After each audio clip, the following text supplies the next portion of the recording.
Well, good morning and good afternoon for some of us. Thank you again for joining FSMA Friday for March 2022. My name is Aaron Bolshaw, the moderator for FSMA Fridays.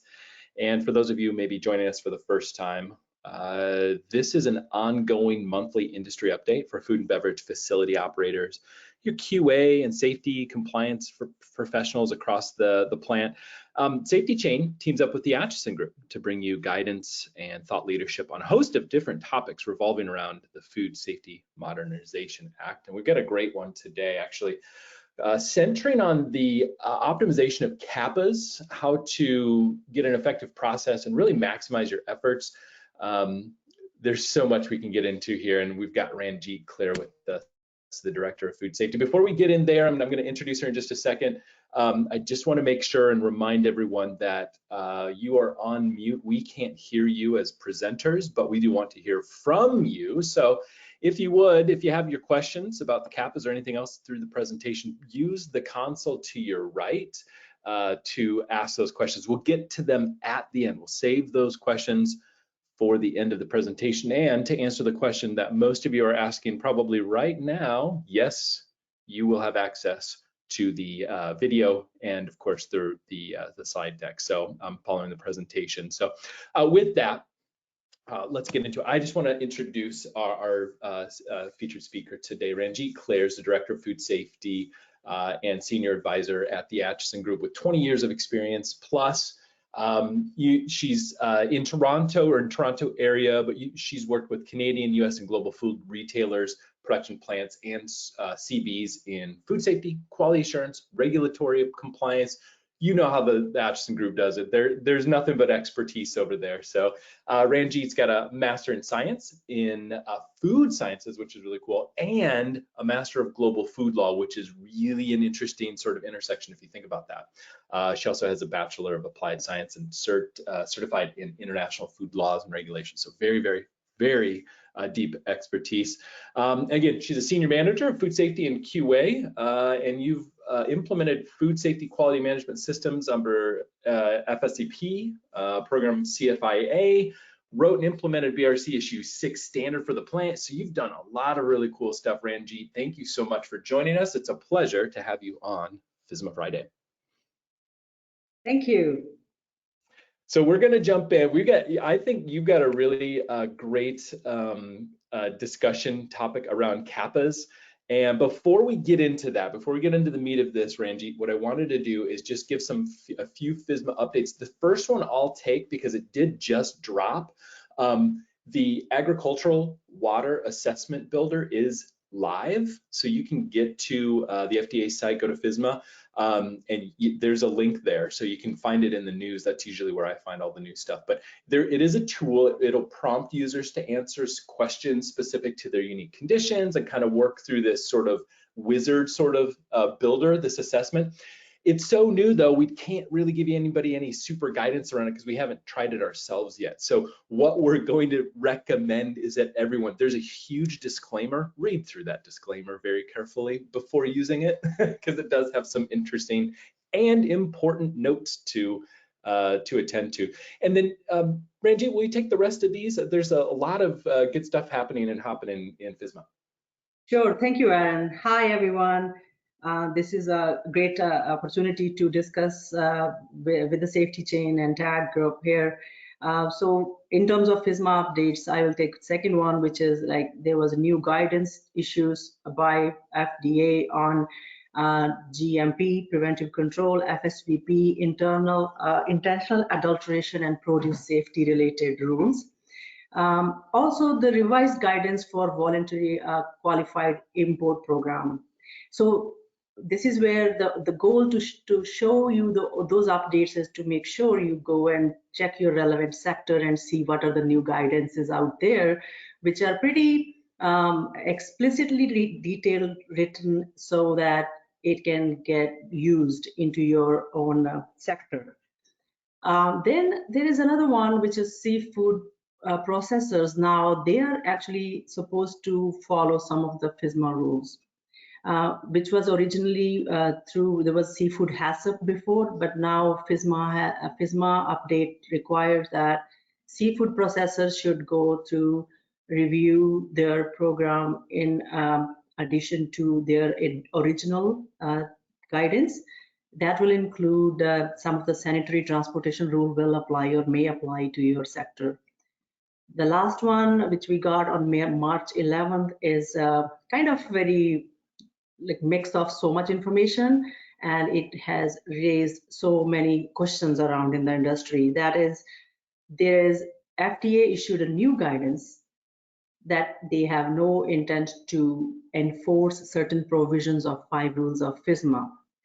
So what TAG has done is gone through the detailed abstract of this new guidance and come up with the conclusion that FDA will regard any existing program if can address the new rule requirement that will be sufficient for the processor to follow. I'll give you just an example here. Supplier approval program. If you have a supplier approval program which will cover most of the suppliers, including your foreign suppliers, your brokers, your distributors, then you may have already addressed most of the requirements of foreign supplier verification rule. So there is a lot more information about that, and we have it posted on our website as well, because this particular guidance need a very good thorough read of that in order to understand the update coming from FDA. Very good. Okay, so I will go further to the next slide, and this one we will dive into now the CAPA, which is the title of our webinar today, is maximizing your efforts with an effective process of CAPA.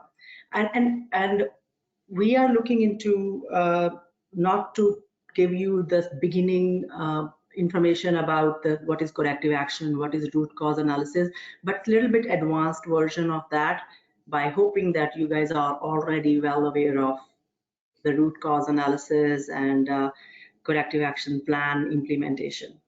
So it starts with FSMA again, because FSMA preventive control rule for human foods and animal foods, they actually had it very well specified the CAPA, corrective action and corrections, in the regulation 21 CFR 117 part 150 to 165.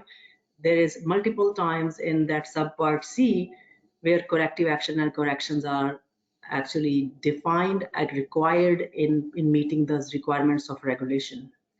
So the rule of thumb is there is a regulation, it's a food law, and we have to look into that for very, very detailed for our own interpretation for the businesses we manage. So key steps in regulations are corrective actions and corrections, verification and validation, verification of implementation and effectiveness. That's the last step, which should be very good so that you don't have to come back with the same problem again and deal with it again. So here is the definition. Sorry, I think I will go back. Aaron, can I go back one slide? I think I clicked so quick. There you go. Back, yes. Thank you. So FSMA definitions for preventive control for human foods and also for animal foods. Corrective action and corrections are spelled out in the regulation in part 117.3 correction and part 150 for corrective action. I will take it, start with the correction. Any action to define and correct a problem immediately during the production of food. So you wanted to stop the risk right there. That is correction. So for example, we are cooking some food and the food did not meet to the right temperature, and it is identified as a deviation during cooking. So first step is to ensure that the food is not going to be released to the people. So what is the immediate action is to put the product on hold. Then comes corrective action, which is a full procedure which can be, should be there, must be taken if preventive controls are not properly implemented. And also corrective action is a little bit more detailed and thorough, and take some time and see what we can do for future to make sure it does not reoccur in the food production. So it starts with root cause analysis, and root cause analysis is kind of leading towards the CAPA. Root cause analysis is the original source of a reason that incident has happened, and root cause analysis will tell you where, when, how the incident occurred. It is very important that root cause analysis is done by an investigator, a QA, a member of the team who's very well aware of the processing steps. And a successful root cause analysis, it will only is the way to allow the development of proper corrective action. And then the goal is that the corrective action is sound enough that it will prevent the reoccurrence of deviation that happened and lead into this incident. So this particular information is not new to most of you, all of you, because you've been using these terms a lot in your day-to-day if you are in the food manufacturing business.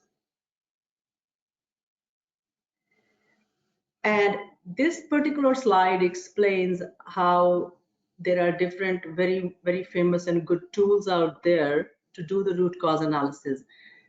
We will not go to detail in those because this is expected to be in your knowledge already. Like you do brainstorming, you do 5 whys, you do fishbone diagram, you do failure mode and effect analysis. All those tools are great tools if we know when and what to use at which point. And also the investigator has to be very well aware of every step of the process so it doesn't fall like underutilization of such tools. So these are also very common industry root cause analysis process flow, you can say, or you can say the core steps. It will involve that you will have a development of plan and procedure, identify the resources in terms of people, in terms of expertise, equipment, the tools, the testing. Then you do the training mode, and training is mostly like if you find anything that may have been missed, it could be training. Then do some conduct exercises and also evaluate, identify and track the corrective actions. And it should stop at the effectiveness check. When things are in place, corrective action is right place, expected to give the results, then those corrective actions should be checked after some time. And we will talk about the effectiveness check, which is a very favorite term for me because I do feel effectiveness check adds a value to prevent the reoccurrence of the issues. So in the food safety investigations, what are the main drivers which leads into food safety incidents? It can be found during your internal audit inspections. It can be found during your daily monitoring procedures. For example, my favorite is if you have undercooked product coming out from the oven, that means like somebody is doing the checks of thermometer with the thermometer checking the temperature and they found this issue. It can be your routine QA checks, and it can be found during the micro results. If you have a surveillance program to do some testing of the product at level of raw material, work in progress, or finished product, you may be doing some microbiological testing to see whether the product coming out is free from pathogens or having acceptable load of germinal bacteria. Then you may find some results which can lead into investigations. The incidents also can come from customers and consumer complaints, and also it can come from suppliers when supplier fail to meet the standard of food safety as expected and is sending you substandard product. The best example in the supplier issues are the foreign material coming from suppliers. Like you may have a plastic coming in the bag of flour, can have hairs, wood pieces coming into. So investigations can be coming from the suppliers who are beyond your control, but you have an expectation for them to follow. Then the public health authorities. It can be FDA, CFIA noted some issues in your product in the market, or they received a customer complaint, consumer complaint of your product. This can lead into them to contact you. And food inspection regulators, this can be if you are under the federally regulated requirement like meat inspection program of USDA and CFIA meat and poultry regulatory actions they do. So it can come from there. So there are several drivers. I may not have added every single one, but these are the most of them which can lead into a food safety incident. And as I mentioned in the previous slide, the best way to have a successful corrective action is a competent lead investigator. We may not use this word a lot in food industry. We may have a HACCP coordinator, recall coordinator, QA, food safety lead, but I'm using the word lead investigator because it's a term which is kind of correctly saying that you need a one head of the team who can be leading the every action of the process and followed by him or her working with the cross-functional team.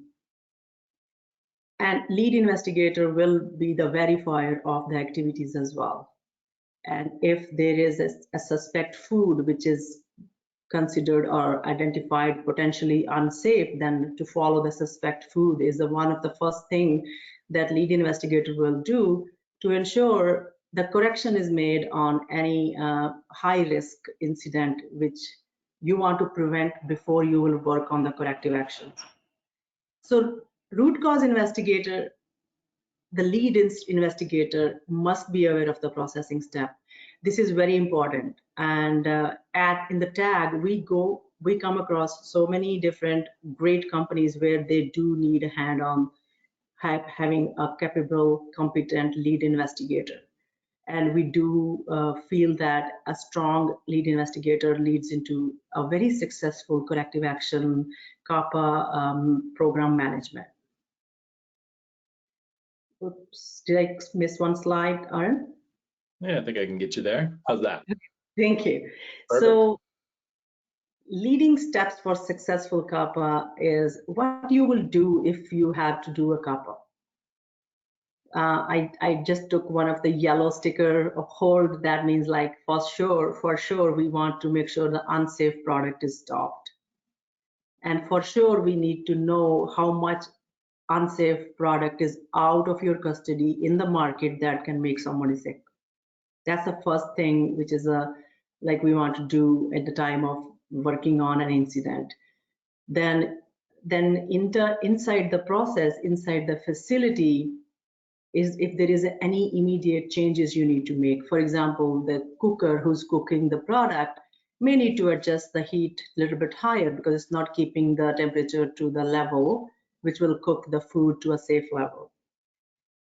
Then production can be stopped. Then there can be an alternate process, like you may don't want to use an automated line. You may want to do people packing the product. If you find there is an incident that is the potential cause of the problem is the machine itself.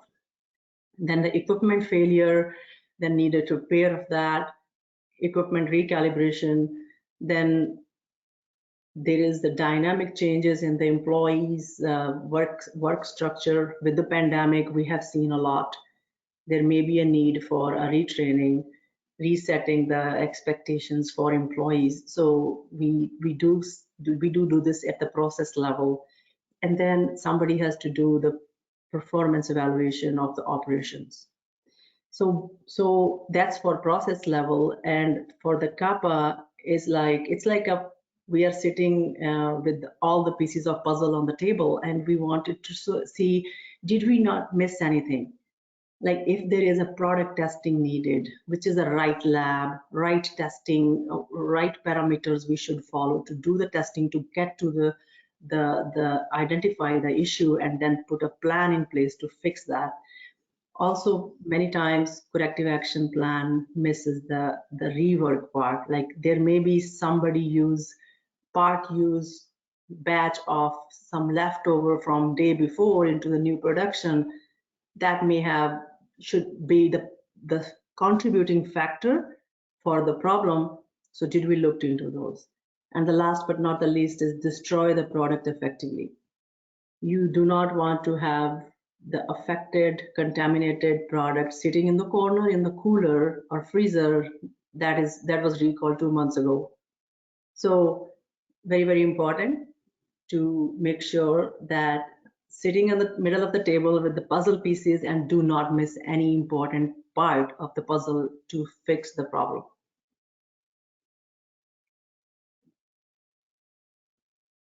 So like in every management system, there is always challenge in any steps we do, and that's where the QA, the food safety people are those hidden warriors, the soldiers who are there behind the scenes, and they do face challenges. And I do always say, if there is no customer complaint, there is no recall, there is no product failure, that means somebody is working behind the scenes. That is the food safety team, the QA team. So what are the challenges that CAPA can be ineffective? And again, it falls under the similar analysis of like the hidden, those soldiers, the warriors who are behind the product on the production line, in the testing, on the online checks.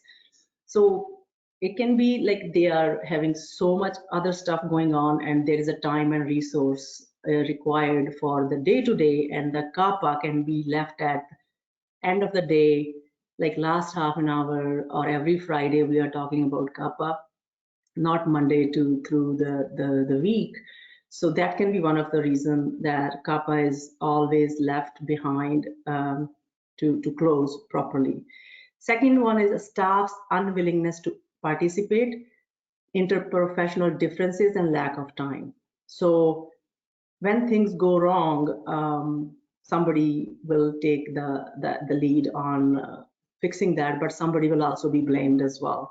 So how the staff is working together by saying that together we have to fix the problem. It's not like QA's fault that product was undercooked. It's not production guy's fault that cooker was not hot enough.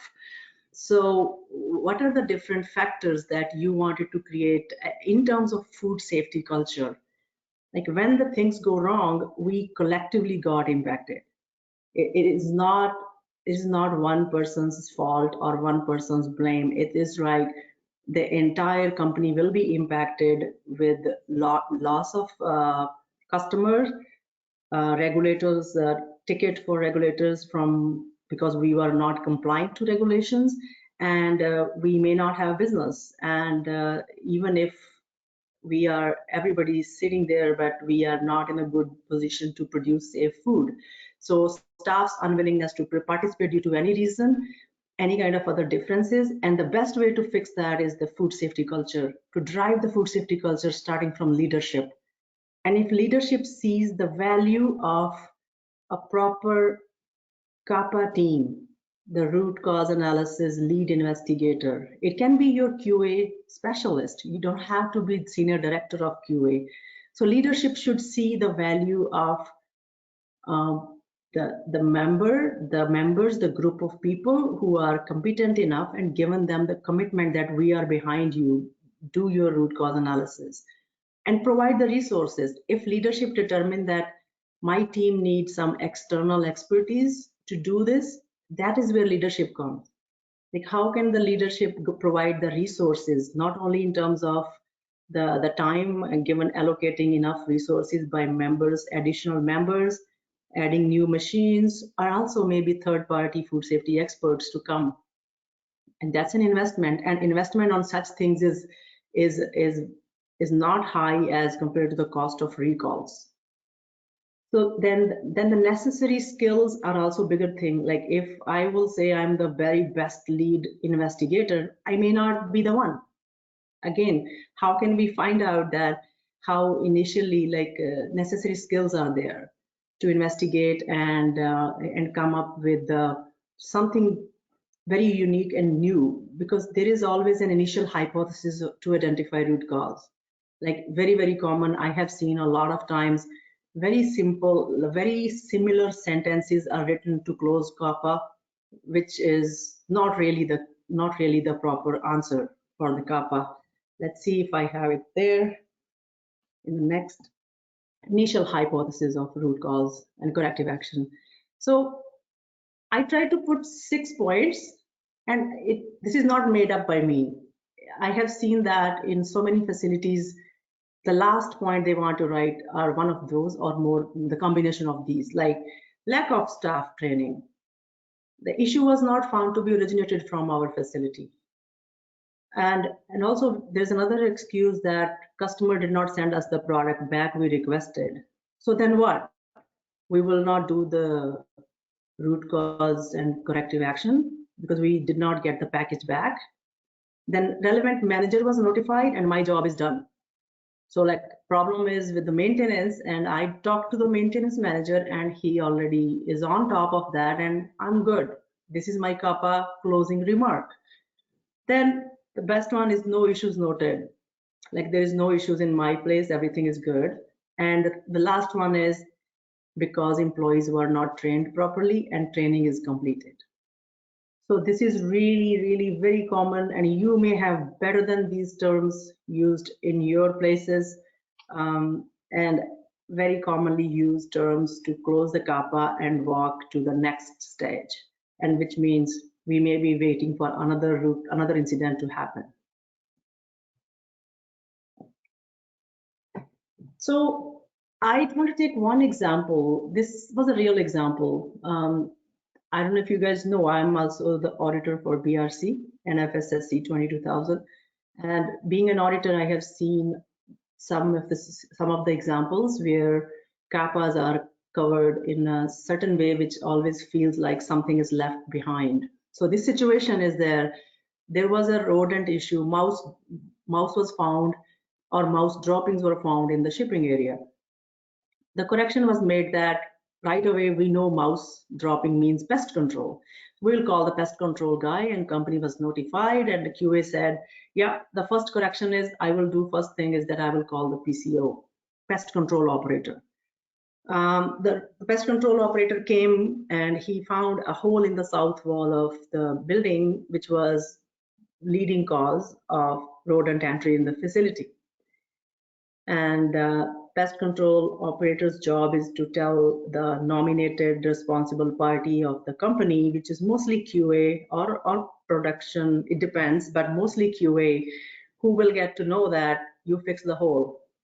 Then your problem should be that problem from this end, south wall will be closed.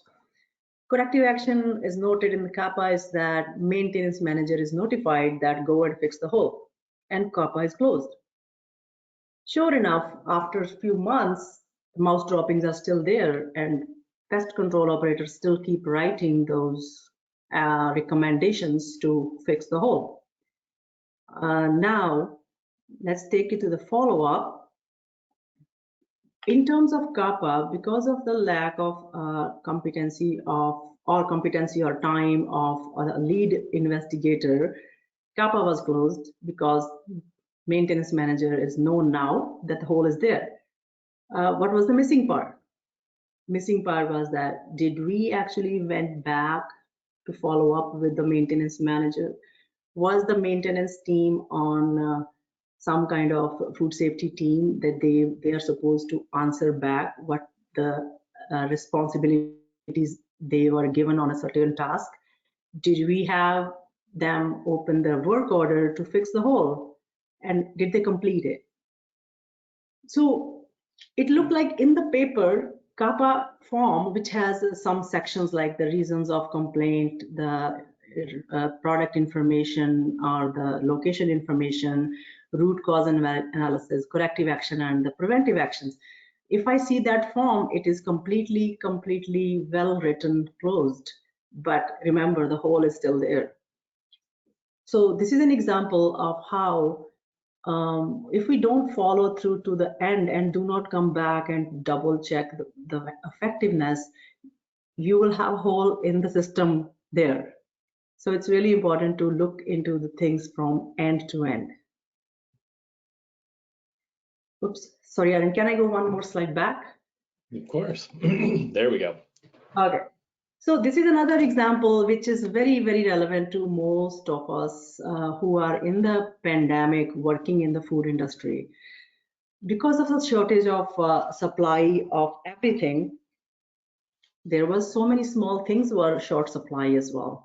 So there was a one facility where they had a situation that missing hairnet, like somebody decide like they don't need hairnet or they don't wear hairnet, or some people has hairnet which is broken with the holes in it or shorter in the size and not covering all hairs. So initial hypothesis was that people don't know how to wear hairnet. So what was done initially, the QA did the training of proper GMPs and have make sure that they even make a picture of a good hairnet, how to wear right way, what is unacceptable way. But again, after some time, the issue was still same. There was still some issues which was like hairnet is not easily accessible to the people. And then the root cause of that, which was further analyzed in the second incident, is that there is no supply of hairnet from supplier. So people were wearing same hairnet again and again. That's why there were hole in the hairnet. Or somebody bought hairnet from the local, not from the regular supply source, but somebody who bought it which was shorter in size, not covering all the hairs. So the corrective action in the real manner should be that we should know what are the problem was supply. We should find always an alternate supplier of such things which are very important and you can use. We cannot work without hairnet in a plant, in a food manufacturing. So how to ensure the adequate supply, and within the team of food safety and QA, what are your daily, weekly inspections and observations are there? So try to understand the root cause, which is really realistic one to fix the problem. I know I took the very simple example, but I do know also that due to supply issues, people did not have right soap in their dispensers. They had a shorter of the uniforms due to short of people, or some COVID positive made the laundry company shut down for a week. So there is so many things contributing to the certain things where we should know more rather than stopping at the training and finishing the CAPA with the training is completed. So now let the hourly workers figure out the problem, and the problem is still there. So this is one of the major reason why we do see reoccurring problems, because it's not, the problems are not looked at through with the very sincere lens of the root cause and the proper effective corrective action and preventive action. Okay. So what can lead into effective corrective action? So very important, corrective action plan can never be completed with one man show. It has to be a team, and team has to be cross-functional team. So production team, maybe you need a production lead, you need somebody who is working on the machine at a machine operator level to find a problem. You may need, and at the administrative level, you may need procurement team member if you need some stuff to look into the situations. So it should be cross-functional team, and every root cause analysis and CAPA need a team, not maybe traditional same one, but you may need some more people to involve or some less people to involve. The competency of investigator shows where he or she identifies the right team members for that activity.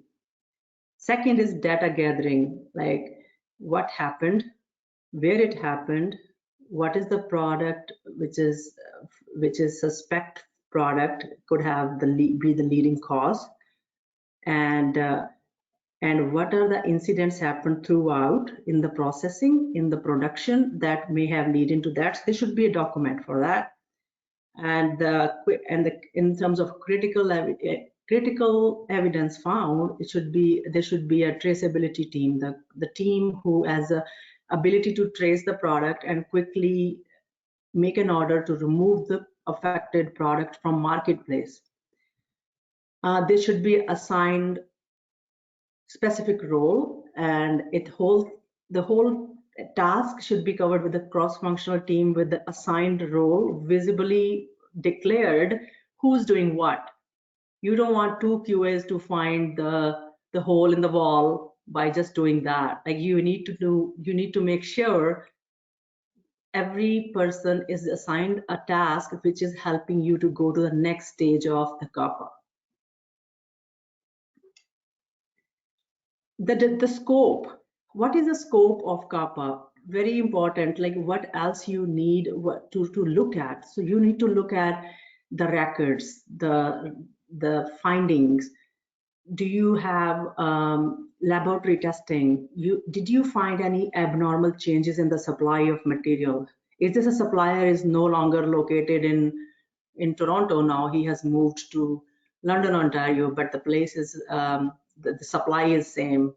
Any changes in equipment and any climatic changes, very important. Like if a mixer is mixing a dough to make the cookies, he will know better if the humidity level outside in the climate, if the rain or the too hot or too cold weather is also a contributing factor to whatever we are facing right now in terms of the non-conformance. History of conformity, the rapidity of sale of food, and epidemiologist data. So we as TAG, we do work on these things behind the scenes by looking into what's going on in the world in terms of the emerging risks or current risks in terms of history of conformity, the issues with the epidemiologists. So we know that how these things can impact future. Like for example, current situation in the world can lead into a shortage of supply of wheat. So how does that affect my food safety? How does that affect my making of bread with the wheat? That is a major ingredient. So things like that. So scope has to be very well written where you want it to make sure you have a very good standing on the grasp on the CAPA. Next one, this is me doing the swab in the drain. The reason I want to put this here that you have to go to the most like unique and impossible places to find the root cause and finding the corrective action. You should have the process flow, the plant schematic in front of you to see where the problem can be. The best example is that take your HACCP form where you have the plant schematic and do the dots like red and blue and green to see where you want to go next if you want to find a problem and how you want to fix those problems behind these walls and drains.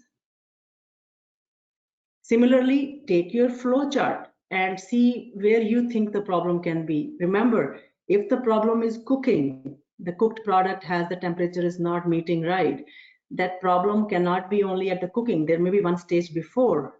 Or if the microbiological contamination is happening in the cooked product, then you may find the problem is not oven. It may happen after, once you handle the cooked food with the contaminated tools or hands. So always be visible, have those documents visible to you, the HACCP flowchart and schematic, best buddies to do the best design of the CAPA. If CAPA is leading to address any of the following, we have to answer ourselves, like employee practices, improper sanitation, inadequate cross-contamination, or improper processing methods, incoming materials. The supply has changed since pandemic. We are in totally different world. Environmental factors like the hot and cold, humid, dry weather outside, your air handling units, your ventilation problems, your ducts in the above the ones may be blocked. You have to find all those answers and answer yourself whether CAPA is leading to address any of these. So documentation is very important. You need to talk very simple, like what you did, what my observations were, what are my findings, what are the records I reviewed, and is there any limitations in the record review and the management system. And very, very important, this is what I have seen a lot, a perfect record with in so many years, nothing has been made, like nothing has gone wrong, is not a good news. When you're mass producing truckloads of product, there must be some deviations. So be straight on honestly writing those deviations. Check the trends of filling records. Somebody's filling record with the one pen from last 5 months, the blue with the trending is there. So is this really realistic record? Lack of follow-up. Remember that mouse and a hole in the wall and a maintenance manager, no follow-up. That's one of the silly example, but it's really happening like that. And denial. The origin of non-conformance is not in my facility. I'm perfect. I think we have to think about ourselves very critically, say, problem may be from my facility. Let's rule this out. CAPA checkpoints at the end. Is this effective? How do we do effectiveness check? After 3 months, I want to go back and check how maintenance manager is working now, or how QA and maintenance are talking for any other situations. Maybe not for this whole, but something else. And document verification activities and tracking of data, like how many CAPAs we have successfully implemented, what are my trends, and communicate about that to the senior management. Communicate this about to your internal teams and make them feel good that you have been the main drivers towards successful CAPA. Maximize your efforts with an effective CAPA by talk about this in the food safety meetings.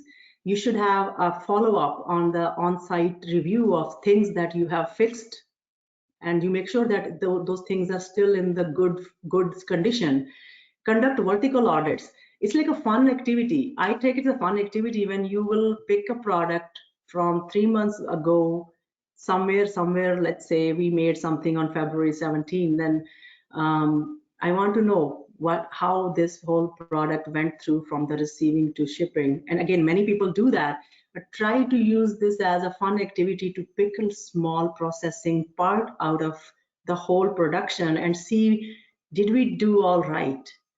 And recognize those lead investigators, those QA specialists, the supervisors, those people who are on the floor know more than anyone, to make sure they feel good, that they feel rewarded, that they are making a strong CAPA team. Who are the people?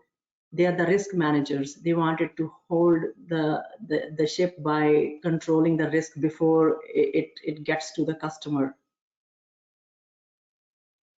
Key elements of effective CAPA: organized team with documented decisions, simple straight observations, strong team leadership, strong support from senior management, CAPA team competency with the ability to perform end-to-end root cause analysis and CAPA, traceability systems, analytical capacity, what to test, where to test, and the parameters, dedicated liaison function, like you may need some external support to get this to the right, and cost of hiring external support is already always not higher than the cost of recall.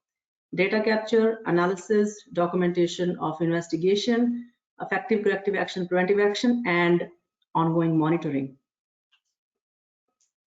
Very good. Oh my gosh.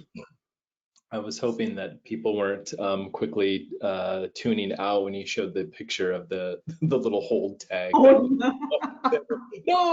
no, we can't do that. So yeah, I really appreciate this. We've got a bunch of questions, I think. So I'm going to kind of open up some of these, and a couple of them that I have to start out really is, when you look at, especially, I'm going to go back if you don't mind.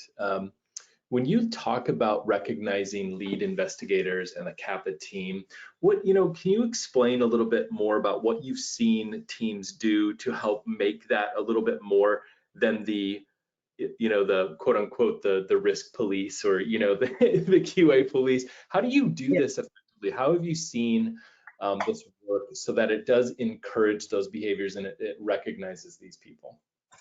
That's a very good question, Aaron. Actually, I do believe if we take care of people and give them recognition time to time, they will do work for us. So the QA people, they are only called in when there is a problem or a recall. Maybe other times salespeople get the bonuses, but QA people get the list of recalls. So I do find good companies had a good food safety culture, and they actually recognize the QA, such kind of lead investigators in the town halls, their monthly meetings. They are having a stand-up hurdles with the teams before the start of the day. Hey, we did a great job. We were fortunate to stop this product to leave with the truck because so and so were prompt enough to tell everybody, don't send it. This is wrong. Something is bad with the inside. So I do find if we start seeing QA as not the sales stoppers, but the risk stoppers, I think that's where the senior management, the production, and ongoing recognitions in the not so like fancy meetings, but team huddles, the town halls, the daily meetings in the morning, or for sure the food safety meetings where expected every department head should be there. Yeah, good. Good. We've also found that connecting it with that production side, really just kind of getting some with our customers, getting some of that visibility from your operations team, your VP of Ops, and maybe your plant manager, stuff like that. That helps too, because it does connect that that important critical risk mitigation step to the broader, hey, getting stuff out that door on time in good condition. It really helps to connect that QA team to that actual delivery of great product to your customer. So very good. We've got Angela says, great presentation. Can my recall team double as the RCA team? Of course. Thank you, Angela, for this question. And again, I know it's not possible to have like squads of people for different groups, but yeah, recall team is the RCA team, because recall team is the team who will conclude the reason whether you need to recall or not, and that comes with the ability to do the investigation. And definitely those are the right people with the right training and right practice training inside to make them enable to do those type of RCA work there. Yes, good, thank you. And you see me scrolling through. I apologize if that's distracting you. I'm trying to find the slide where we had the main reasons, where you're saying, this is what I'm seeing coming out of the main, like what the findings are. Yes, here an inadequate CAPA. Yeah, challenges. These are the challenges, leading challenges. Oh, yep. So somebody had a question here. It was just very specific to this slide. Could you, expound upon what relevant manager was notified meant in one of those conclusions? What did that mean? They were asking. So, like, again, I think today we will all talk about hole in the wall. This hole in the wall is supposed to be fixed by maintenance department. And if the QA people see that it's not me who will go and fix the hole, it will be maintenance. So the relevant manager was notified. So if the QA is not having that authority or ability to identify how to get the work done, he or she may say, I notified maintenance manager and that's my job and I'm done. Got it. And then that's where relevant manager is.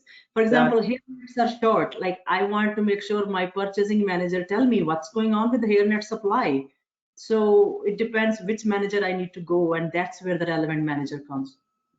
Got it. Okay, this is really interesting, because if you think about it, what we need then is that PA, preventative action. What's the last thing you can do to make sure that that gets handled? And I'm just going to plug safety chain here really quick, but you need to be able to assign tasks and use notifications to be able to do these types of things. And this is across teams. This isn't just the QMS team. This isn't just FSQA. You have to No. be assign things to your maintenance team, right? That Yeah. is able to be inspected. And when you do that, what happens is you eliminate this, hey, relevant manager was notified, and because guess what? That relevant manager, they're really busy too. Exactly. and Exactly. they need help. It's very good example is, Aaron, that if let's say I have a problem that my employees are making so many mistakes on production, there is so many package failures are coming out. Now is it because I noticed that there are so many employees are new, so where the regular employees go? So in this case I maybe wanted to talk to HR, like what's going on in the labor market. Again, I'm a QA. If I go to show up in HR office, she will say I don't work with you most of the time. So what I will see is like, okay, the HR, you need to tell me what's going on. She will say 60% of our labor is temporary staff because general other people are not available. So then that means your 60% people are need more attention and more training, and the training is about the food handling and it will fall under QA. So it's very interesting to connect the dots here. Like, where do you go to find a relevant manager for that activity? Yeah, this is great. And we've got a lot of people saying thank you.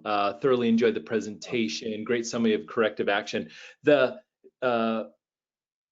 one question here's interesting. Like, what's the last that Amy asks? What is the last thing I can do? So I don't know. That's a bit nebulous. But Amy, we're going to try that, and that's going to be our last one as we kind of wrap up today. What would be the last thing Amy can do here? What do you think with our presentation? What should she do? She should look into the right resources for if she need to get this done right, and internally she should do the effectiveness check. Like, I would, even if the problem is solved, everything is good and nice, I still would go back and do after 2 weeks, I will go on site and check those things. Yep. So I think effectiveness check is the key to do closing of the effective CAPA. Got it. Got it. Well, thank you. Really appreciate you joining us, Ranjit. This was very fascinating. I love this kind of stuff because this is, continuous improvement is really unlocked with CAPAs and excuse me, RCAs. You can do these digitally now. Remember, it's not just grease board, whiteboards and clipboards and stuff like this. Once you start to house those fish bones in your records, your auditors are going to be like, wow, okay, this is a very well controlled process. They have their RCA organized in an effective manner. So listen, there's a couple of things coming up just in April. We're going to revisit the real cost of quality on Beyond Compliance because that was a huge, we had a great turnout for that. We're going to kind of uncover it again, the methods, models, and tips. We're going to also get into some SPC fundamentals later in April. We also have, make sure, if you don't have it, folks, go and get the sign up for the TAG newsletter. It is the best newsletter you can get out there. And of course, join us on LinkedIn if you're not there already for FSMA Friday. So that's it for now. Really appreciate it. And everyone that's asking, yes, you'll get a copy of the presentation. We'll get that out to you here shortly after we wrap this up. And Ranjit, I appreciate, again, you take some time with us today. It is always a pleasure. Thank you very much for giving this opportunity, Aaron. Yes, our pleasure. Well, that'll do it for us today. Thank you so much, and have a great weekend, everyone. That'll wrap it up for us. Thank you.